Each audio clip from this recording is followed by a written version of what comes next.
Le monde est un monde d'opportunités. Il faut oser, il faut ressourcer notre audace d'avenir.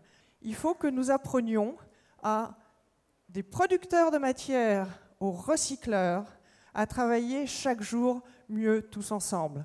Nous sommes une profession qui a des atouts formidables et en particulier nous sommes au cœur de l'innovation de toutes les industries performantes, de tous les modes de vie qui progressent. Vous avez partout une innovation plasturgée. Il y a 4 facteurs clés de succès à mon avis pour nous Français.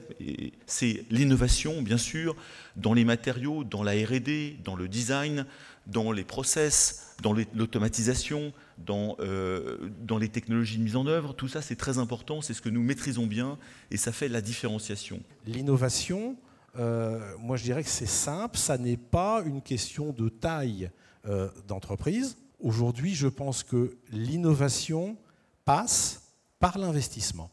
On a la possibilité, quand on est PME, d'avoir une politique, on va dire, d'innovation assez agressive et de trouver les moyens de la financer.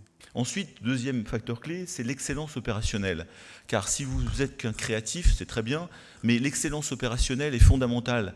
La maîtrise des process pour livrer, surtout lorsqu'on exporte, et pour respecter des délais, respecter des coûts, respecter des niveaux de qualité et d'être sûr que ce que nous faisons est bien fait. Troisième facteur clé de succès, bien sûr, les clients, l'exportation, toute la relation client, l'intimité client. Et je sais que, et bravo, le client est fondamental dans la chaîne, tout comme nos fournisseurs et tout comme cette notion de filière qui est fondamentale. Dans bien des cas, les développements qui ont eu lieu et les producteurs de matière ont besoin des demandes qui viennent de l'aval, donc des clients de la transformation plastique, pour faire progresser leurs produits, développer de nouveaux grades et répondre à leurs besoins nouveaux. Il faut en parler avec son fournisseur de matière. Son fournisseur de matière peut être un distributeur, peut être un fournisseur direct, mais quand il y a quelque chose qui pointe une idée, il ne faut surtout pas hésiter à en parler, parce que derrière, ça peut générer des choses assez extraordinaires. Et enfin, quatrième facteur clé, je dirais presque le plus important, c'est nos hommes et nos femmes. Je crois que ce qui est important,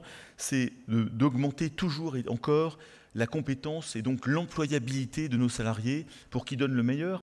La confiance entre les entreprises, les petites, les moyennes et les grandes.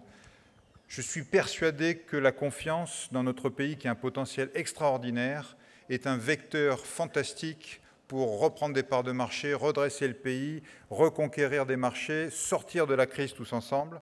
Ma conclusion, c'est quoi? C'est de dire, d'abord, le plastique est peut-être le matériau de demain. On a vu le 19e siècle avec le métal, le 20e avec le béton. Je pense que le 21e devrait faire avec le plastique. Le plastique n'est pas là simplement pour imiter les autres matériaux, il a ses qualités propres.